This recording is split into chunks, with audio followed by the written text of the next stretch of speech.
Welcome to Compass Academy. ഓരോ opportunity ആയിട്ട് ഇങ്ങനെ വന്നുകൊണ്ടേയിരിക്കുകയാണ് നിങ്ങളുടെ മുമ്പിലേക്ക്. അതേ ഒരു നോട്ടിഫിക്കേഷൻ പറഞ്ഞു തീർന്നില്ല, അതിന് മുമ്പേ അടുത്ത നോട്ടിഫിക്കേഷനിലേക്ക് വന്നു. സൗത്ത് ഇന്ത്യൻ ബാങ്ക് ജൂനിയർ ഓഫീസറിലെ വിളിച്ചിരിക്കുന്നു. അത് നമുക്ക് പുതിയൊരു ഓപ്പർച്യൂണിറ്റിയാണ്. നമ്മുടെ കുട്ടികൾക്ക് ബാങ്ക് കരിയറായിട്ട് നോക്കി നടക്കുന്നവർക്ക് പുതിയൊരു ഓപ്പർച്യൂണിറ്റിയായി സൗത്ത് ഇന്ത്യൻ ബാങ്ക് വന്നിരിക്കുന്നു. അതിൽ ബാക്കിയുള്ളവരിൽ നിന്ന് എന്താണ് വ്യത്യാസം എന്നാണ് ഞാൻ പറയുന്നത്. സൗത്ത് ഇന്ത്യൻ ബാങ്കിൻ്റേത് എന്തൊക്കെയാണ് അതിൻ്റെ പോസിറ്റീവ്, എന്തൊക്കെയാണ് അതിൻ്റെ നെഗറ്റീവ് എന്നും കൂടെ ഞാൻ പറയും. സോ നമുക്കതിലേക്ക് പോകാം. അപ്പോൾ നമ്മുടെ സൗത്ത് ഇന്ത്യൻ ബാങ്ക് വളരെ കാലം കൂടി വിളിച്ചിട്ടുണ്ട്. എൻ്റെ ഓർമ്മയിൽ എനിക്ക് തോന്നുന്നു 4-5 വർഷം അങ്ങണ്ടായി. കൊറോണ കഴിഞ്ഞെങ്ങാണ്ടൊന്ന് വിളിച്ചതാണ് അതിലേക്ക്. അതോ കൊറോണയ്ക്ക് മുമ്പായിരുന്നു. അത്രമാത്രം വ്യത്യാസമുണ്ട് ബാങ്ക് വിളിച്ചത്. അന്ന് ക്ലർക്കും വിളിച്ചിട്ടുണ്ടായിരുന്നു. എന്നാൽ ഇന്ന് ഓഫീസറിനെ വിളിച്ചിരിക്കുന്നു. ഇതിലൊരു പ്രശ്നം ഇല്ലെങ്കിൽ ആദ്യ പ്രശ്നം പറയരുതല്ലോ, പോസിറ്റീവ് പറയാം. സോ ജൂനിയർ ഓഫീസറാണ് വിളിച്ചിരിക്കുന്നത്. എന്നാൽ അവരതിനകത്തൊരു ക്ലോസ് പറഞ്ഞിട്ടുണ്ട്, junior officer business promotion officer. നമ്മൾ സാധാരണ പി ഒ ആയിട്ട് ഇതെന്താണ് വ്യത്യാസം? ജൂനിയർ ഓഫീസർ എന്ന് തന്നെയാണ് നമ്മുടെ മറ്റേ ഇതിനെയും പറയുന്നത്, പി ഒ പ്രൊബേഷണറി ഓഫീസർ. ഇവിടെ ബിസിനസ് പ്രൊമോഷൻ ഓഫീസർ എന്നാണ് പറഞ്ഞിരിക്കുന്നത്. അതായത് നിങ്ങൾക്ക് പക്ക സെയിലായിരിക്കും ഇത് ചെയ്യുന്നത്. നിങ്ങൾക്ക് ടാർഗറ്റ് ഉണ്ടാകും, നിങ്ങൾക്ക് എമോൾമെൻറ്റ്സ് അതനുസരിച്ചായിരിക്കും, ഇൻസെൻറ്റീവ്സ് കാര്യങ്ങൾ കാണും. സോ നിങ്ങൾ ഇറങ്ങി പ്രവർത്തിക്കേണ്ടി വരും. അത് ആദ്യം ഞാനങ്ങ് പറയാം. അതിനനുസരിച്ചായിരിക്കും നിങ്ങളുടെ കോൺട്രാക്റ്റ് പീരീഡ് ആയിരിക്കും. ആ കോൺട്രാക്റ്റ് പീരീഡിൽ നിങ്ങളുടെ പ്രകടനം നല്ലതാണെങ്കിൽ ബാങ്ക് നിങ്ങളെ സ്ഥിരപ്പെടുത്തും. പ്രകടനം മോശമാണെങ്കിൽ നിങ്ങളെ പറഞ്ഞു വിടും. അതാണ് തുടക്കം തന്നെ എനിക്കിതിനെക്കുറിച്ച് പറയാനുള്ളത്. അപ്പം ബാക്കി പി ആയിട്ട് ഇതെന്താ വ്യത്യാസം എന്ന് ചോദിച്ചാൽ, നമ്മൾ കഴിഞ്ഞ ദിവസം കണ്ട പോലെ ജാം പോലെ തന്നെ ഇതൊരു പ്രൈവറ്റ് ബാങ്കാണ്. South Indian bank is A private bank. So അവരുടെ നിയമങ്ങളാണ് അതിനകത്ത്. അവിടെ ഗവൺമെൻറ് ബാങ്ക് ഇപ്പോൾ കണ്ടത് ഗവൺമെൻറ് ബാങ്കാണ്. ഗവൺമെൻറ് ബാങ്കിൻ്റെ നിയമവും പ്രൈവറ്റ് ബാങ്കിൻ്റെ നിയമവും തമ്മിൽ വ്യത്യാസമുണ്ട്. സോ അതിൻ്റെ റിക്രൂട്ട്മെൻറ്റ് പ്രോസസ്സ് വേറെ ആയിരിക്കും. അവർക്ക് ഇഷ്ടമുള്ള രീതിയിൽ അതിന് മാറ്റം വരുത്താനും സാധിക്കും. നമുക്ക് ഇതിലേക്ക് നമുക്ക് ഡീറ്റെയിൽ ആയിട്ട് ബാക്കിയെല്ലാം നിങ്ങൾക്ക് സെയിം ഒരു ചെറിയ നോട്ടിഫിക്കേഷനാണ്, പക്ഷേ നിങ്ങൾ മനസ്സിലാക്കേണ്ട ചില കാര്യങ്ങൾ ഇതിനകത്ത് ഉണ്ട് അതിനകത്ത്. സോ ആദ്യം തന്നെ അവർ പറഞ്ഞിട്ടുണ്ട്, beware of fraudulent job alerts. നിങ്ങൾ വേറെ എവിടെ നിന്ന് അപ്ലൈ ചെയ്യരുത്. ബാങ്കിൻ്റെത് ഞാനും ബാങ്കിൻ്റെ സൈറ്റ് ചെക്ക് ചെയ്ത് നോക്കിയിട്ടാണ്, ഇതുണ്ടോ ഇല്ലയോ എന്ന് നോക്കിയിട്ടാണ് ഞാൻ ഇട്ടത്. കാരണം ഇല്ല, പല PDF നമുക്ക് വിശ്വസിക്കാൻ പറ്റത്തില്ല. നിങ്ങളൊന്നും ചാടിക്കയറി ഒരു PDF കാണുമ്പോൾ അത് ബാങ്ക് വിളിച്ചതാണെന്ന് കരുതരുത്. കാരണം SBI ഒക്കെ റിസൾട്ട് പ്രഖ്യാപിക്കുന്നതിന് തൊട്ട് മുമ്പ് തന്നെ SBIയുടെ റിസൾട്ട് ഫേക്ക് വരും. പാവം കുഞ്ഞുങ്ങൾ ഇതെല്ലാം കണ്ടിട്ട് എനിക്ക് റിസൾട്ട് ഉണ്ടെന്ന് കൊണ്ടിരിക്കും. മനസ്സിലായി? ഇതൊക്കെ കഴിഞ്ഞ വർഷത്തെ അവർ എഡിറ്റ് ചെയ്തിരുന്നതായിരിക്കും. അപ്പോൾ അങ്ങനത്തെ ഇതിലൊന്നും വിശ്വസിക്കരുത്. എപ്പോഴും ബാങ്കിൻ്റെ ഇതിൽ കയറി നോക്കിയിട്ട് മാത്രമേ ചെയ്യാവൂ കാര്യങ്ങൾ. So premier scheduled commercial bank in India, private ആണ്. Then post of junior officer business promotion officer, അതാണ് നിങ്ങൾ ശ്രദ്ധിക്കേണ്ടത്. ബിസിനസ് പ്രൊമോഷൻ അതിനകത്ത്. അപ്പോൾ റിക്വസ്റ്റ് ടു അപ്ലൈ ഓൺലൈൻ സാധാരണ പോലെ തന്നെ southindianbank.com അതിൽ. So before applying ensure that you have A valid email ID. അതൊക്കെ നമ്മൾ സാധാരണ ഇതിനകത്ത് പറയുന്ന പോലെ. ദെൻ അവർ പറഞ്ഞിട്ടുണ്ട്, applicants are advise to use Internet Explorer 7 and higher or എല്ലാവരുടെയും ഇപ്പോൾ ഇതിലായിരിക്കും. അവർ പ്രത്യേകം പറയേണ്ട കാര്യമൊന്നുമില്ല. Or Mozilla Firefox browsers for the registration of application. വേറെ എന്തെങ്കിലും ചെയ്തിട്ട്, ഇപ്പോൾ എല്ലാത്തിലും ഇതിൻ്റെയൊക്കെ അപ്ഡേറ്റഡ് ആണ്, ചെയ്തിട്ട് കുഴപ്പം പറ്റിയാൽ അവർ ഉത്തരവാദി അല്ല എന്ന് തന്നെയാണ്. വേറെ നമ്മുടെ നോട്ടിഫിക്കേഷനൊന്നും ഇതില്ല, ഓർത്തോളുക. ദെൻ ഓൺലൈൻ ആപ്ലിക്കേഷൻ 19-ാം തീയതി സ്റ്റാർട്ട് ചെയ്യത്തുള്ളൂ. 19 സ്റ്റാർട്ട് ചെയ്തിട്ട് അധിക ദിവസം ഇവർ കൊടുക്കില്ല, ഓർത്തോളുക. പ്രൈവറ്റ് ബാങ്കാണ്, വളരെ പെട്ടെന്ന് കയറി 7 ദിവസത്തെ ഗ്യാപ്പേ അവർ കൊടുക്കത്തുള്ളൂ. സോ നിങ്ങൾ പെട്ടെന്ന് തന്നെ അതിന് അപ്ലൈ ചെയ്യുക. പിന്നെ വേറൊരു കാര്യമുണ്ട്, നിങ്ങൾ ഫസ്റ്റ് ദിവസം അപ്ലൈ ചെയ്യുമ്പോഴും ലാസ്റ്റ് ദിവസം അപ്ലൈ ചെയ്യുമ്പോഴും ഭയങ്കര ട്രാഫിക് ആയിരിക്കും. സോ നിങ്ങളൊരു മിഡിൽ ഇതായിരിക്കും, ഒരിക്കലും ലാസ്റ്റ് ഡേറ്റിലേക്ക് വെക്കരുത്. അത് ഇവർ തന്നെ പറയുന്നുണ്ട്. പിന്നെ സൈറ്റ് കിട്ടിയില്ലെങ്കിൽ അവർ ഉത്തരവാദി അല്ല. നിങ്ങൾക്ക് കിട്ടിയില്ലെങ്കിൽ നിങ്ങൾക്ക് ആപ്ലിക്കേഷൻ ചെയ്യാൻ പറ്റില്ല എന്ന് ഓർത്തോളുക. ഓക്കെ, ദെൻ എലിജിബിലിറ്റിയിലേക്ക് കിടക്കാം. നമുക്ക് ഒരു ഡയറക്റ്റായിട്ട് മറ്റേൻ്റെ കൂട്ട് ഒത്തിരി essay കാര്യങ്ങളൊന്നുമില്ല, കറക്റ്റായിട്ടുള്ള കാര്യങ്ങൾ പറഞ്ഞിരിക്കുകയാണ്. നമുക്ക് വേണ്ട കാര്യങ്ങളുണ്ട്. Age maximum of 28. Maximum minimum പറഞ്ഞിട്ടില്ല. അതാണ് എൻ്റെ ഒരു ഇത്. മിനിമം സാധാരണ ഉള്ളിടത്ത് പറയും. അതായത് നിങ്ങൾക്ക് 20 വയസ്സാണോ 21 വയസ്സാണോ. ചിലർക്ക് ഡിഗ്രി പാസ്സാകുമ്പോൾ 20 വയസ്സേ ആകത്തുള്ളൂ, ചിലർക്ക് 21 വയസ്സാവും. 20 വയസ്സായവർക്ക് സാധാരണ അപ്ലൈ ചെയ്യാൻ പറ്റില്ല. പക്ഷേ ഇവിടെ അങ്ങനെ പറഞ്ഞിട്ടില്ല. മാക്സിമം ഓഫ് 28 പറഞ്ഞിട്ടുണ്ട്. 30/4/2025 നിങ്ങൾക്ക് 28 വയസ്സ് ആകണം, അതിൻ്റെ അപ്പുറം പോകരുത് എന്നാണ് പറഞ്ഞത്. അത് ജനറലിനാണ് കേട്ടോ. OBC എല്ലാത്തിനും. SC/STക്ക് ഏജ് റിലാക്സേഷൻ ഉണ്ട് 5 years. Then minimum qualification graduation. അതാ ഞാൻ പറഞ്ഞത്, ഗ്രാജുവേഷൻ കഴിയണമെങ്കിൽ ചിലർക്ക് 20 ആകും, ചിലർക്ക് 21 ആകും. അപ്പോൾ ചിലയിടത്ത് പറഞ്ഞിട്ടുണ്ട് 21 to 28 പറ്റൂ. എന്നാൽ ഇവിടെ അങ്ങനെ പറഞ്ഞിട്ടില്ല. അപ്പോൾ 20 വയസ്സുള്ളവർക്ക് അപ്ലൈ ചെയ്യാം എന്നാണ് ഇതിൻ്റെ അർത്ഥം അതിനകത്ത്. ദെൻ ടേംസ് ഓഫ് എംപ്ലോയ്മെൻറ്റ്, ഇതാണ് നമ്മൾ ശ്രദ്ധിക്കേണ്ടത്. ഇതാണ് നിങ്ങൾ ശ്രദ്ധിക്കേണ്ട കാര്യം. ഇതിനകത്തെ ഞാൻ പറഞ്ഞ കാര്യങ്ങൾ നിങ്ങൾ ശ്രദ്ധിക്കേണ്ട കാര്യം ഇതാണ്. മറ്റേതിൽ നിന്ന് എന്താണ് വ്യത്യാസം എന്നാണ് ഞാൻ പറയാൻ വരുന്നത്. Terms of employment, designation junior officer, business promotion officer. Then ഇത് ശ്രദ്ധിക്കുക, a target based sales role. സെയിൽസാണ്, പക്ക സെയിൽസാണ് നിങ്ങൾക്ക് വരുന്നത്. അപ്പോൾ ടാർഗറ്റും ഉണ്ട്. ടാർഗറ്റിനനുസരിച്ചാണ് നിങ്ങളുടെ പെർഫോമൻസ് അവർ അനലൈസ് ചെയ്യുന്നത്. അതെപ്പോഴും ഓർത്തോളുക. ദെൻ ടേം ഓഫ് അപ്പോയിൻമെൻറ്റ്, എത്ര നാളത്തേക്കാണ്. On contract, initially for a period of 3 years. On contract, ആദ്യം നിങ്ങളെ സ്ഥിരപ്പെടുത്തില്ല അവർ, കോൺട്രാക്റ്റിലാണ്, 3 വർഷത്തേക്കാണ്. Renewable at the sole description of the bank based on performance evaluation. Renew ചെയ്യുന്നത് ബേസ്ഡ് ഓൺ ബാങ്കിൻ്റെ പൂർണ്ണമായ തീരുമാനമാണ്. അത് ബേസ്ഡ് ഓൺ നിങ്ങളുടെ പെർഫോമൻസ്. സെയിൽസാണ്, നിങ്ങളുടെ പെർഫോമൻസിനെ ബേസ് ചെയ്യുക. മനസ്സിലായല്ലോ? 3 വർഷത്തെ കോൺട്രാക്റ്റാണിത്, പെർമനൻ്റ് അല്ല. ആദ്യം പെർമനൻ്റ് ആക്കും എന്നാണ് പറയുന്നത്. എവിടെ? നിങ്ങൾ നല്ലപോലെ സെയിൽ ചെയ്യുവാണെങ്കിൽ. നിങ്ങൾക്ക് സെയിൽസിനുള്ള കഴിവില്ലെങ്കിൽ ദയവ് ചെയ്ത് നിങ്ങൾക്ക് അവിടെ ശോഭിക്കാൻ പറ്റില്ല. ഞാൻ LIC ADO എന്നൊരു പോസ്റ്റ് ഉണ്ടായിരുന്നു. LIC ADO എന്നുള്ളൊരു പോസ്റ്റ് ചാടിക്കയറി എല്ലാവരും അപ്ലൈ ചെയ്യും. അതിൻ്റെ ഇതൊക്കെ കിട്ടിക്കഴിയുമ്പോഴാണ് ഇവർക്ക് ഈ ജോബ് റോൾ എന്താണെന്ന് മനസ്സിലാകുന്നത്. ഇവരൊരിക്കലും ഇത് പറയില്ല.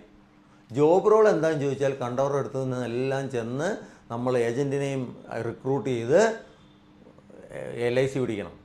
ഇത് ഏജൻറ്റിനെ നമ്മൾ തന്നെ റിക്രൂട്ട് ചെയ്യണം, അവർ പിടിക്കണം, നമ്മൾ അവരെ മോട്ടിവേറ്റ് ചെയ്ത് ഇത് ചെയ്യണം. അവസാനം എന്താ പറയുക, LIC ADO കിട്ടിയ പിള്ളേരെല്ലാം അത് ഇട്ടിട്ട് പോരും. നല്ല വാക്ചാതുര്യം ഉള്ളവർക്ക് മാത്രമേ ഇതിൽ പിടിച്ചു നിൽക്കാൻ പറ്റൂ. അത് നിങ്ങൾ പ്രത്യേകം ശ്രദ്ധിച്ചു. സോ നിങ്ങൾക്ക് സെയിൽസിനോടൊരു ആഭിമുഖ്യം വേണം. അല്ല സാധാരണ നിങ്ങൾ ചത്ത ചതഞ്ഞ പോലെ ഇരിക്കുന്ന ആൾക്കാർക്ക് ഒരിക്കലും ഇത് പറ്റുന്ന ഒരു ജോലിയല്ല എന്ന് ഞാൻ പറയും. ദെൻ കരിയർ പ്രോഗ്രഷൻ എങ്ങനെയായിരിക്കും നിങ്ങളുടെ മുന്നോട്ടുള്ളത്. On completion of initial contract period or any extension granted thereafter. അതായത് 3 വർഷം ഇല്ലെങ്കിൽ ചിലപ്പോൾ അവർ പറഞ്ഞില്ലയോ എക്സ്റ്റൻഷൻ കൂടെ തരും, 1 വർഷം കൂടെ നിനക്ക് എക്സ്റ്റൻഷൻ തരുവാണെങ്കിൽ നിങ്ങളുടെ high performing candidates identified the bank may without any obligation and it sole and absolute description be considered for regular employment. അവരെ ആരാണോ നല്ല പെർഫോമൻസ് കാണിക്കുന്നവരെ മാത്രം. നിങ്ങൾ ഇതിനകത്ത് വായിച്ചു നോക്കണം ശരിക്ക്. എല്ലാവരെയും ആക്കില്ല അവർ. നിങ്ങൾ 100 പേരെ എടുത്തെങ്കിൽ 10 പേരായിരിക്കും നല്ലപോലെ പെർഫോം ചെയ്യുന്നത്. അവർ തമ്മിൽ മത്സരമായിരിക്കും. കാരണം ഇങ്ങനെ ഒരു കേൾക്കുമ്പോൾ അവർ തമ്മിൽ മത്സരമായിരിക്കും.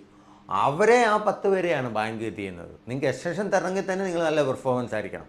അപ്പോൾ ഇതിൻ്റെ പ്രശ്നം എന്താണെന്ന് ചോദിച്ചാൽ ഇവർക്ക് 3, 4, 5 വർഷം നിങ്ങളിങ്ങനെ കോൺട്രാക്റ്റിലിടാം.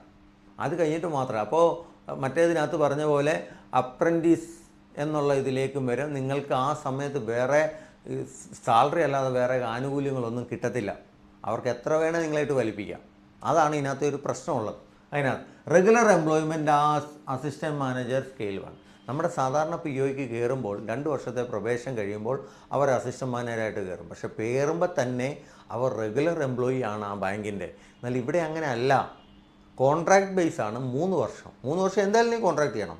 അവിടുന്ന് തന്നെ നിൻ്റെ പെർഫോമൻസ് ആണെങ്കിൽ അവർ വീണ്ടും എക്സ്റ്റെൻഡ് ചെയ്യും. ചിലപ്പോൾ നിങ്ങളെ ഡയറക്റ്റായിട്ട് കയറ്റും. വീണ്ടും ഡയറക്റ്റായിട്ട് കയറ്റാനുള്ള സാധ്യതയില്ല. കാരണം എന്താ, അവർക്ക് വീണ്ടും അന്നേരം അതിൻ്റെ ആനുകൂല്യങ്ങളൊക്കെ കൊടുക്കേണ്ടി വരും. അപ്പോൾ വീണ്ടും നിങ്ങളെ കൊണ്ട് പണിയെടുപ്പിക്കും. അത് കഴിഞ്ഞിട്ട് നല്ല പെർഫോമൻസ് കാണിക്കുന്ന നിങ്ങൾ ഏത് നിമിഷവും പറഞ്ഞു വിടും. ഏത് നിമിഷവും അവർക്കങ്ങനെയില്ല. അതുകൊണ്ട് അവർ ആദ്യം തന്നെ ഇത് പറഞ്ഞു തരുന്നത് ഹൈ പെർഫോമൻസ് ആയിരിക്കണം. പെർഫോമൻസ് നടത്താൻ പറ്റിയില്ലെങ്കിൽ പുറത്തു പോവാം. നിങ്ങളുടെ 3 വർഷം പോയി. നിങ്ങൾ വീണ്ടും ബാങ്ക് കോച്ചിങ്ങിലേക്ക് വരേണ്ടി വരും. നിങ്ങൾ ശ്രദ്ധിച്ച് വേണം ഈ കാര്യങ്ങൾ ചെയ്യാൻ. Assistant manager scale 1 subject two then prevailing norms of the bank. പിന്നെ നിങ്ങൾ അവിടുത്തെ എംപ്ലോയി ആയി, റെഗുലർ എംപ്ലോയി. പിന്നെ നിങ്ങൾക്ക് റെഗുലർ എംപ്ലോയിക്ക് കിട്ടുന്ന സാലറിയും അലവൻസും കാര്യങ്ങളും ഒക്കെ ആയിരിക്കും നിങ്ങൾക്ക് കിട്ടുന്നത്. സർവീസ് അഗ്രിമെൻറ്റ്, സാധാരണ സർവീസ് അഗ്രിമെൻറ്റ് നമ്മൾ ഇതിലെ കണ്ട് ബോണ്ട് അങ്ങനത്തെ. ഇവർ പറയുന്നത് പിന്നെ അങ്ങനെ മാൻഡേറ്ററി മിനിമം സർവീസ് പീരീഡ് ഇല്ല. ഓൾറെഡി നിങ്ങളെ കൊണ്ട് പണിയെടുപ്പിച്ചു, പിന്നെ ഇനി എന്തിനു ബോണ്ട്? ഓൾറെഡി 4 വർഷം പണിയെടുപ്പിച്ച് നിങ്ങളുടെ ചാറൂറ്റിക്കഴിഞ്ഞു. ഇതിനകത്ത് ഇനിയും ബോണ്ടിൻ്റെ കാര്യം ഉണ്ടോ? ഞാൻ ഇന്നലെ പറഞ്ഞത് LBOയ്ക്ക് ബോണ്ട് എന്തിനാണെന്ന് ചോദിച്ചാൽ അവരത്ര ഇത് എടുക്കുന്നുണ്ട്. അവർ ഒറിജിനൽ എന്താ നമ്മുടെ സ്ഥിര എംപ്ലോയിയാണ്. അതുകൊണ്ടാണ് ബോണ്ട് വരുന്നത്. ഇത് നിങ്ങൾ no mandatory minimum service period are stipulated in the case of staff members recruited under regular employment. അവർ പറഞ്ഞിരിക്കുന്നത് എന്താണെന്ന് വെച്ചാൽ റെഗുലർ എംപ്ലോയി ആയി കഴിഞ്ഞാൽ പിന്നെ മിനിമം സർവീസ് പീരീഡ് ഒന്നുമില്ല, ബോണ്ടൊന്നുമില്ല, നിങ്ങൾ പോയാലും കുഴപ്പമില്ല. പക്ഷേ അതിനു മുമ്പേ കോൺട്രാക്റ്റിലാണ് നിങ്ങൾ. കോൺട്രാക്റ്റ് ലംഘിക്കുമ്പോൾ എന്തൊക്കെയുണ്ടെന്ന് അവരിതിനകത്ത് പറഞ്ഞിട്ടില്ല. അതെപ്പോഴും ഓർത്തോളുക. സോ കോൺട്രാക്റ്റിലിട്ട് നിങ്ങളെ കൊണ്ട് ആവശ്യത്തിന് പണിയെടുപ്പിച്ച് പിന്നെ നിങ്ങളെ റെഗുലർ ആക്കിയില്ലേ നിങ്ങൾക്ക് പോകാം. റെഗുലർ ആക്കി കഴിഞ്ഞാൽ നിങ്ങൾ മിക്കവാറും അവിടെ നിൽക്കത്തില്ലെങ്കിൽ നിങ്ങൾക്ക് പോവുകയും ചെയ്യാം. സോ ബോണ്ടോ കാര്യങ്ങളോ ഒന്നുമില്ല. Posting anywhere in India as per എവിടെ വേണേലാകാം. സൗത്ത് ഇന്ത്യൻ ബാങ്ക് കേരളത്തിൽ മാത്രമാണെന്നുള്ള തെറ്റിദ്ധാരണ വരരുത്. ഓഫീസർമാരെയൊക്കെ സാധാരണ അവർ ഹൈദരാബാദ് അങ്ങനത്തെ കാര്യങ്ങളിലൊക്കെയാണ് വിടുന്നത്. അപ്പോൾ അതെപ്പോഴും ഓർത്തോളുക. സോ ഇതാണ് അതിൻ്റെ. ഇനി നമുക്ക് സാലറി നോക്കാം. സാലറി നിങ്ങളോട് ഞാൻ പറഞ്ഞു. ഇവിടെ എന്താ നോക്കിയേ, CTC. നമ്മൾ ഇന്നലെ കണ്ടത് എന്താ, basic salary, scale of pay. CTC is cost to the company. It include basic salary, എല്ലാം ഇൻക്ലൂഡഡാണ്. DA അങ്ങനെ HRA ഇതെല്ലാം കൂടെ ഉൾപ്പെടുന്നതാണ്. 7.44 lakhs പെർ ആനം, ഏകദേശം 63 62 ആ ഒരു റേഞ്ചിലേക്ക് വരും. നമ്മൾ കഴിഞ്ഞ ദിവസം ജാമിൻ്റെ കണ്ടു, അത് 51%. ഇത് അതിനെക്കാട്ടി ഭേദമാണ്. നിങ്ങൾക്ക് ഇത്രയും കിട്ടും, 60 ഇഷ്ടം.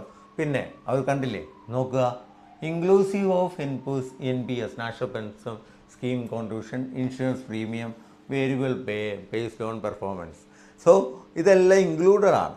ഞാൻ പറഞ്ഞു ഇതൊക്കെ ഒരു ചതിയാണ്, ഇതൊന്നും വേറെ ഇല്ല നിങ്ങൾക്ക്. ഇതെല്ലാം കൂടെ ഉൾപ്പെട്ട ഒരു ഇതാണ് നിങ്ങൾക്ക് കിട്ടുന്നത്. അതെപ്പോഴും ഓർത്തോളുക. സോ ഇതാണ് സാലറി ആൻഡ് കോമ്പൻസേഷൻ. മറ്റേത് നമ്മൾ കണ്ടു സ്കെയിൽ ഓഫ് പേ. ഇവിടെ സ്കെയിൽ ഓഫ് പേ ഇല്ല, CTC എന്നുള്ള ഇതിലേക്ക്. മറ്റേടത്ത് ഇൻക്രിമെൻറ്റ്സ് ഉണ്ട്. നമ്മൾ ഇന്നലെ കണ്ടു സ്കെയിൽ ഓഫ് പേ ബേസിക് ഒരെണ്ണം തുടങ്ങിയിട്ട് ഇത്ര ഇൻക്രിമെൻറ്റ് കഴിയുമ്പോൾ നിങ്ങൾ വേറൊരു സ്കെയിലിലേക്ക് എത്തും എന്നുള്ളത്. Same general terms of employment. Official duty allowance നിങ്ങൾക്ക് കിട്ടുന്നത് നോക്കി. ഫോർ ഒഫീഷ്യൽ ട്രാവൽ അണ്ടർടേക്കൻ, ട്രാവലേ ഉണ്ടാകത്തുള്ളൂ, അതുകൊണ്ടാണ് അതിന് അലവൻസ് കിട്ടുന്നത്. Eligible lodging allowance. അപ്പം തന്നെ മനസ്സിലായി നിങ്ങൾ വേറൊരു സ്ഥലത്തേക്ക് പോകേണ്ടി വരും, ലോഡ്ജിങ് ചെയ്യണം. അല്ലാതെ നമ്മുടെ സ്വന്തം നാട്ടിൽ നിന്നിട്ട് ലോഡ്ജ് ചെയ്യേണ്ട കാര്യമില്ലല്ലോ. നിങ്ങൾ സെയിലിൻ്റെ ആവശ്യത്തിനായി വേറെ സ്ഥലത്തേക്ക് പോകേണ്ടി വന്നാൽ ലോഡ്ജിങ് അലവൻസ് കിട്ടും. ഹാൾട്ടിങ് അലവൻസ്, നിൽക്കുന്ന ഇത്, travelling expense as per the norms of the bank, ഇതൊക്കെ കിട്ടും. കാരണം അത് നിങ്ങൾ ചിലവാക്കുന്ന പൈസയാണ്, അല്ലാതെ വേറെ ഒന്നുമല്ല. Insurance coverage, group medical insurance, group accident insurance at the cost of the bank, ഇതൊക്കെയുള്ള സമയത്തുണ്ട്. Further group life insurance is arranged with premium borne by the employee. മുന്നോട്ട് കഴിയുമ്പോൾ നിങ്ങൾ ഇതായി കഴിയുമ്പോൾ നിങ്ങളുടെ ഇത് ഗ്രൂപ്പ് ലൈഫ് ഇൻഷുറൻസ് അതിൻ്റെ പ്രീമിയം എംപ്ലോയി വേണം കൊടുക്കാൻ. അതിനാണ് അതർ അലവൻസ്. ഇത് ശ്രദ്ധിച്ചോണം. Other allowance, staff loans, perquisites, benefits and other facilities which are applicable to regular employee of the bank shall not be applicable. കണ്ട, നിങ്ങൾക്ക് ഈ സാധനം ഒന്നും കിട്ടില്ല. വേറെ അലവൻസ്, സ്റ്റാഫ് ലോൺ, ഞാൻ പറഞ്ഞില്ലേ, ഒരു POയ്ക്ക് ചെന്ന് കയറി കുറച്ച് നാൾ കഴിയുമ്പോൾ തന്നെ അവർക്ക് അതിൻ്റെ ഇതെല്ലാം കിട്ടും. സ്റ്റാഫ് ലോണ് കാര്യങ്ങളെല്ലാം പ്രൊബേഷൻ കഴിഞ്ഞാൽ തന്നെ സ്റ്റാഫ് ലോണിനും എല്ലാം നമുക്ക് അപ്ലൈ ചെയ്യാൻ പറ്റും. ഇതൊക്കെയാണ് ഒരു ബാങ്ക് എംപ്ലോയിയെ മോഹിപ്പിക്കുന്ന കാര്യങ്ങൾ. ശമ്പളം മാത്രമല്ല, നമുക്ക് ഒത്തിരി ബെനിഫിറ്റ്സ് ഉണ്ട്. പക്ഷേ ഇതൊക്കെ നിങ്ങൾക്ക് ആദ്യം കിട്ടില്ല എന്നാണ് പറഞ്ഞത്. ഇത് കഴിഞ്ഞിട്ട് മാത്രമേ കിട്ടുള്ളൂ. സോ ഇതിൻ്റെ ഡൗട്ട് നിങ്ങൾക്ക് ക്ലിയർ ആയി എന്ന്. ഇത് ബാക്കിയുള്ള ബാങ്കിൽ നിന്ന് വ്യത്യസ്തമാണ്. അതുകൊണ്ടാണ് ഞാൻ ഇത്രയും കാര്യങ്ങൾ പറഞ്ഞത്. ബാക്കിയെല്ലാം അപ്ലൈ ചെയ്യുന്നതും കാര്യങ്ങളും എല്ലാം ശരിയാണ്. അപ്പോൾ നിങ്ങളുടെ ആ ഡൗട്ടൊക്കെ ക്ലിയർ ചെയ്തു എന്ന് ഞാൻ വിശ്വസിക്കുന്നു. പ്രത്യേകിച്ച് ശ്രദ്ധിച്ച് വായിച്ചു, അതുകൊണ്ട് ഞാൻ അത്രയും എക്സ്പ്ലെയിൻ ചെയ്തു തന്നത്. ഇത് വേറൊരു ബാങ്കിനും പറഞ്ഞിട്ടില്ല എന്നുള്ളത് ഓർത്തോളുക. ദെൻ നമുക്ക് മോഡ് ഓഫ് സെലക്ഷൻ നോക്കാം. എങ്ങനെയാണ്? ഓൺലൈൻ ടെസ്റ്റ് കാണും, പേഴ്സണൽ ഇൻ്റർവ്യൂ കാണും. അതാണ് സാധാരണ. അപ്പോൾ ഒറ്റ ടെസ്റ്റേ കാണത്തുള്ളൂ. പേഴ്സണൽ ഇപ്പോൾ നമ്മൾ കഴിഞ്ഞ ദിവസം പറഞ്ഞ അതേ സ്കീമൊക്കെ തന്നെയായിരുന്നു. സിലബസ് തന്നിട്ടുണ്ടോ ഇല്ലയോ എന്നറിയില്ല. എന്നാലും reasoning, maths, general knowledge, English എന്നായിരിക്കാം എന്ന് പ്രത്യാശിക്കുന്നു. അതിലേക്ക് ദെൻ അവർ bank reserve the right to make required modification in the selection process. എത്ര ആളുകളുണ്ടോ അതൊക്കെ നോക്കിയിട്ട് അതിൻ്റെ പ്രോസസ്സ് വേണേൽ കൂട്ടുകയോ കുറയ്ക്കുകയോ ഒക്കെ ചെയ്യാമെന്ന് അവർ പറയുന്നു അതിനകത്ത്. Bank decision will be final and no further. എല്ലാം അവരുടെ ഫൈനലാണ്. ആപ്ലിക്കേഷൻ ഫീ നോക്കാം അതിനകത്ത്. ഏതായാലും ഇത് ജാമിൻ്റെ അത്രയും ഒരു ആളുകളെ കൊന്നില്ല, അറത്തില്ല. അവർ ഇച്ചിരൂടെയൊക്കെ ദയ കാണിച്ചിട്ടുണ്ട്. സോ സാധാരണയുള്ള ജനറൽ കാറ്റഗറി 500, SC/ST കാറ്റഗറി 200. അപ്പോൾ ജനറൽ കാറ്റഗറി എന്ന് പറയുമ്പോൾ ചേർത്ത് വായിക്കണം. OBC എല്ലാം ഇതിനകത്ത് തന്നെ വരും. EWSഉം. ഇനി നാളെ ചോദിക്കരുത് സാറേ OBCക്ക് വേറെയാണോ. നിങ്ങൾക്ക് അവിടെ അപ്ലൈ ചെയ്യുമ്പോൾ തന്നെ അവർ കാണിക്കും. നിങ്ങൾ ഏത് കാറ്റഗറിയാണെന്ന് കാണുമ്പോൾ ഓട്ടോമാറ്റിക്കായിട്ട് വരും. എന്നാലും 500 തന്നെയാണ്. SC/STക്ക് മാത്രമാണ് ഇത് ചെയ്യുന്നത്. അതിനാണ്. സോ അവർ പറഞ്ഞിട്ടുണ്ട് applicants meeting the stipulated norms only need to apply for the post. ഉണ്ടെങ്കിൽ മാത്രം അപ്ലൈ ചെയ്താൽ മതി. Once remitted will not be refunded in any case. ഇനി എങ്ങനെയാണ് അപ്ലൈ ചെയ്യേണ്ടത്? ഇതിനകത്ത് ആപ്ലിക്കേഷൻ ഇച്ചിരി വ്യത്യാസമാണ് സാധാരണ ഉള്ളത്. ഇന്ന് ഫോട്ടോയും ഇതുമൊക്കെ ഉണ്ട്, അതെല്ലാത്തിലും ഉണ്ട്. എന്നാൽ ഇതിൽ കുറച്ച് കാര്യങ്ങൾ വ്യത്യാസമാണ്. അത് നോക്കാം നമുക്ക്.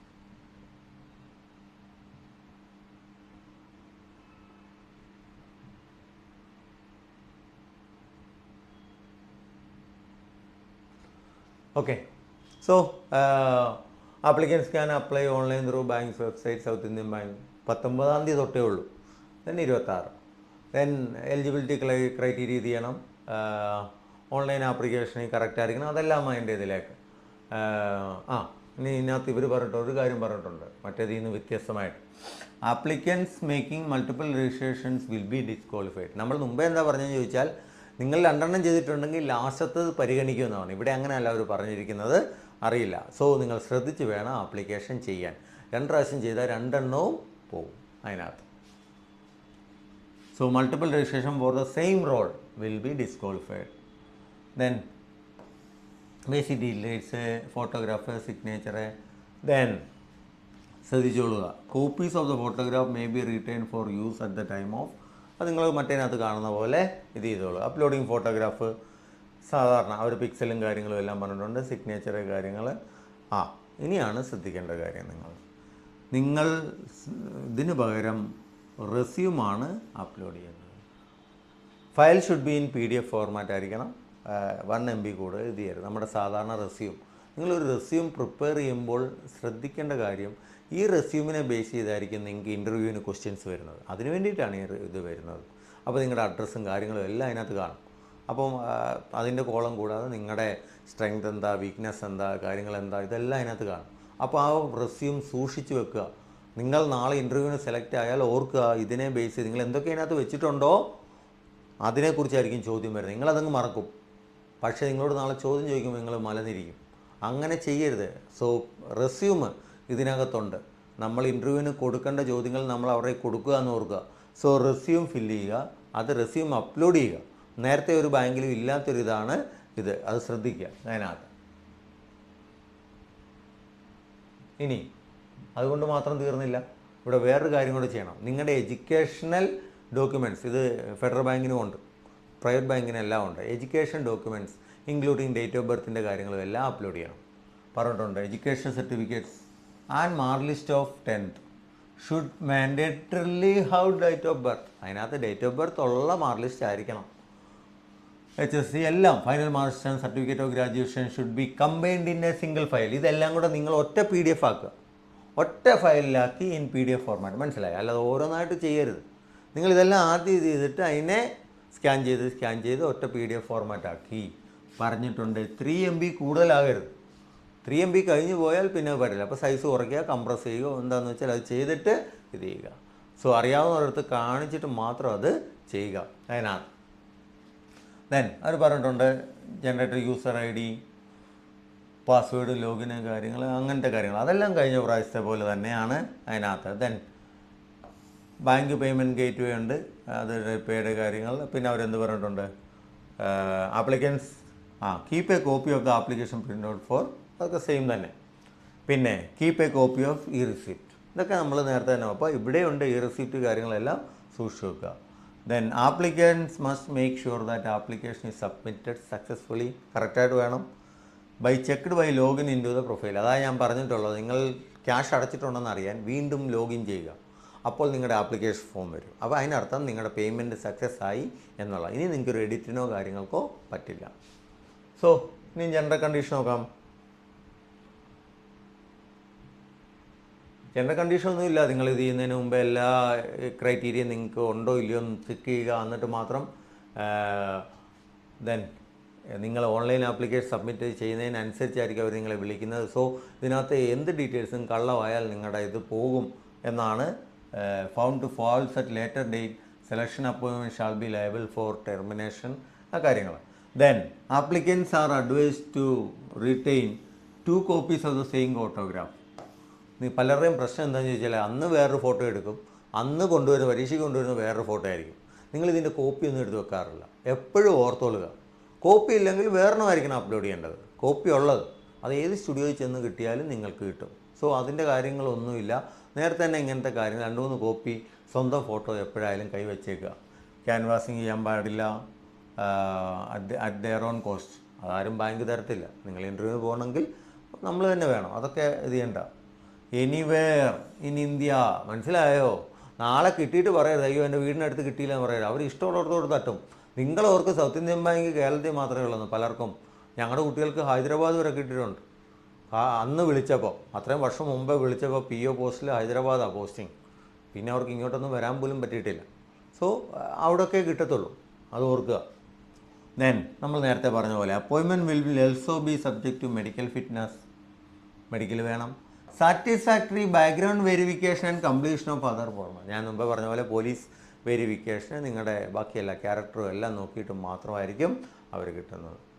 ദെൻ അവർ ലാസ്റ്റ് പറഞ്ഞേക്കുന്നത് ശ്രദ്ധിക്കുക. ഞാൻ മുമ്പേ പറഞ്ഞ പോലെ access to the bank's website could be delayed towards the closing date for submitting the online registration due to heavy internet traffic. Hence, applicants are advised to avoid last-minute rush and make use of the time span available for submitting the applications online. അതിന് bank ഇതല്ല, നമ്മളെപ്പോഴും last minute ചെയ്യുന്നവരാണ്. ഞാനും പണ്ട് അങ്ങനെ ആയിരുന്നു. ഇപ്പോഴും വലിയ വ്യത്യാസമൊന്നുമില്ല. അങ്ങനെയുള്ളവർ സൂക്ഷിക്കുക. നമ്മൾ ലാസ്റ്റ് മിനിറ്റ് കൊണ്ട് ഒന്നും ചെയ്യാതിരിക്കുക. ഇവർ പറഞ്ഞു കേട്ടില്ലേ? സോ നമ്മൾ റിസൾട്ട് നോക്കുന്ന പോലെ അല്ല ഓൺലൈൻ ആപ്ലിക്കേഷൻ. നമ്മൾ അന്ന് ലാസ്റ്റത്തേക്ക് ചെയ്യാമല്ലോ എന്ന് വിചാരിക്കുന്ന സമയം കൊണ്ട് ഹ്യൂജ് ട്രാഫിക് ആയിരിക്കും. അപ്പോൾ നിങ്ങൾക്ക് കിട്ടാനുള്ള ചാൻസ് ഇല്ല. നിങ്ങൾ വെറുതെ ഉള്ള അവസരം നഷ്ടപ്പെടുത്തിക്കൊണ്ടായിരിക്കും ഇരിക്കുന്നത്. അങ്ങനെ ചെയ്യാതിരിക്കുക എന്നാണ് പറഞ്ഞത്. നിങ്ങൾക്ക് ടൈം സ്പാൻ ഉണ്ട്, 7 ദിവസമുണ്ട്. ഞാൻ ഒരു 3-ാം ദിവസം ആകുമ്പോൾ തുടങ്ങിക്കൊള്ളുക. 1-ാം ദിവസം ഭയങ്കര ട്രാഫിക് ആയിരിക്കും. അത് എപ്പോഴും ഓർത്തുകൊള്ളുക. അപ്പോൾ ഇതാണ് സൗത്ത് ഇന്ത്യൻ ബാങ്കിൻ്റെ ഇതിൽ നമ്മൾ ശ്രദ്ധിക്കേണ്ടത് എന്താ, ആ കാര്യം മാത്രം ഞാൻ നിങ്ങളോട് പറയുന്നു. പോസിറ്റീവും പറഞ്ഞു, നെഗറ്റീവും പറഞ്ഞു. നല്ല ബാങ്കാണ്, കിട്ടിയാൽ നല്ലതാണ്. അതാണ് പോസിറ്റീവ്. ഇത് one of the growing banks ആണ് Federal Bank, South Indian Bank. കിട്ടിയാൽ നല്ലതാണ്. നല്ല വർക്ക് കൾച്ചറും ഒന്നും വലിയ കുഴപ്പമില്ല. ബട്ട് ഫെഡറൽ ബാങ്കാണ് നല്ല വർക്ക് കൾച്ചറിന് അവാർഡ് കിട്ടിയത്. ഫെഡറൽ ബാങ്കാണ്. സൗത്ത് ഇന്ത്യൻ ബാങ്ക് അത്ര ഫെഡറൽ ബാങ്കിന് അത്രയും വരില്ലെങ്കിലും കുഴപ്പമില്ല. കാരണം സൗത്ത് ഇന്ത്യൻ ബാങ്കിൽ പണി പഠിച്ചാൽ നിങ്ങൾക്ക് ഓഫീസറായിട്ട് SBIയിൽ കയറുകയൊക്കെ ചെയ്യാം. CBO എന്നുള്ള വേക്കൻസി ഉള്ളതുകൊണ്ട് നിങ്ങൾക്ക് പേടിക്കേണ്ട കാര്യമില്ല. സോ പക്ഷേ ഒരു പ്രശ്നം ഇതിനകത്തുള്ളത്, നിങ്ങൾക്ക് 3 വർഷം 3 ഇയർ കോൺട്രാക്റ്റാണ്. 3 ഇയർ കോൺട്രാക്റ്റ് ആകുമ്പോൾ നിങ്ങളുടെ ഭാവി എന്താണെന്ന് നിങ്ങൾക്ക് ഒരിക്കലും ഇല്ലെങ്കിൽ നിങ്ങൾക്ക് അത്രമാത്രം കോൺഫിഡൻസ് വേണം. എനിക്ക് നല്ല ഇതുണ്ട്, ഞാൻ സെയിൽ എന്തായാലും കത്തിക്കും എന്നുള്ളൊരിത് വേണം. നിങ്ങൾ ടെസ്റ്റ് പാസ്സായി, ഇൻ്റർവ്യൂ ഏത് വിധേനയും പാസ്സായി, പക്ഷേ നിങ്ങൾക്ക് സെയിലിന് യാതൊരു വിധമായ ആഭിമുഖ്യവും ഇല്ലെങ്കിൽ പൊട്ടിപ്പൊളിഞ്ഞു എന്ന് കരുതിയാൽ മതി. നിങ്ങൾ പിന്നെ ആ കടന്നുപോയ വർഷത്തിനെ ശപിക്കും. അങ്ങനത്തെ ഒരവസ്ഥ വരരുത്. അങ്ങനെയുള്ളവർ ദയവ് ചെയ്ത് സൂക്ഷിക്കുക എന്നാണ് പറഞ്ഞത്. എല്ലാവർക്കും നല്ലൊരു ഓപ്പർച്യൂണിറ്റിയാണ്. പക്ഷേ ശ്രദ്ധിക്കുമ്പോൾ നിങ്ങളെ തന്നെ നോക്കുക. ഞാൻ ക്ലാസ് എടുക്കുമ്പോഴൊക്കെ പറയും, ഇങ്ങനെ ഉറക്കം തൂങ്ങി ഇരുന്നിട്ട് കാര്യമില്ല. അങ്ങനെയുള്ളവർക്ക് ഒരു സെയിലും ഉണ്ടാക്കാൻ പറ്റില്ല. നല്ല സ്മാർട്ടായിട്ടുള്ളവർ, നല്ല ചാടിച്ചാടി നിൽക്കുന്നവർ, അവരായിരിക്കും ഈ സെയിൽ ഉണ്ടാക്കിക്കൊണ്ട് വരുന്നത്. ഒരു കസ്റ്റമറിനെ ക്യാൻവാസ് ചെയ്ത് അയാളെ കൊണ്ട് മാക്സിമം സെയിൽ ഉണ്ടാക്കാൻ അയാളുമായി ആദ്യം നമുക്കൊരു ഇൻട്രാക്ഷൻ വേണം. നമുക്ക് അയാളുമായി ഒരു റിലേഷൻ വേണം. അങ്ങനെയുള്ളവർക്കേ പറ്റൂ. അല്ലാതെ ഉറക്കം തൂങ്ങിയിരിക്കുന്നവർ പഠിക്കാൻ മിടുക്കരായിരിക്കും. ആ പഠിക്കാൻ മിടുക്ക് ഇവിടെ നടക്കില്ല. ഇവിടെ നീ പഠിക്കാൻ മിടുക്കില്ലെങ്കിലും വലിയ പ്രശ്നമില്ല. നീ എങ്ങനെയെങ്കിലും ടെസ്റ്റ് പാസ്സായാൽ മതി. നീ ഇൻ്റർവ്യൂ നല്ലപോലെ പാസ്സാകും. കാരണം നീ നല്ല പെർഫോമൻസ് ആയിരിക്കും ഇൻ്റർവ്യൂവിന്, അതെനിക്ക് ഉറപ്പാണ്. എന്നാൽ മറ്റവൻ നല്ലപോലെ ടെസ്റ്റൊക്കെ പാസ്സായി, എന്നാൽ ഇൻ്റർവ്യൂവിന് ഒരു അക്ഷരം മിണ്ടിയില്ല, അവൻ ചിലപ്പോൾ ഇൻ്റർവ്യൂ തന്നെ പാസ്സാകത്തില്ല. നീ ഇൻ്റർവ്യൂ പാസ്സായാലും അവൻ്റെ സർവീസ് നോക്കേണ്ട കാര്യമില്ല. ആ 3 വർഷം അവൻ 3 വർഷം തികയ്ക്കില്ല. ഞാൻ LIC-ADO എത്ര പേരെ കാണും സ്വന്തം ടാർഗറ്റ് തികയ്ക്കാൻ വേണ്ടി ലോൺ എടുത്ത് ടാർഗറ്റ് തികച്ച LIC-ADOമാരെ എനിക്കറിയാം, അവിടെ നിൽക്കാൻ വേണ്ടിയിട്ട്. എന്നാൽ പോലും ഒരാളോട് മിണ്ടി ഒരു പോളിസി പിടിക്കത്തില്ല. ആ ഒരു അവസ്ഥയിലേക്ക് വരരുത് ദയവ് ചെയ്ത്. അതുകൊണ്ട് നിങ്ങൾ ശ്രദ്ധിച്ച് നോക്കുക. ഇത് ഒരു പ്യുവർലി സെയിൽസ് റിലേറ്റഡ് ആണ്. അപ്പോൾ അതൊരു വ്യത്യാസമാണ്. അത് ഓർക്കുക. 3 വർഷമെന്ന് പറയുന്നു, അത് എക്സ്റ്റെൻഡ് ചെയ്യും.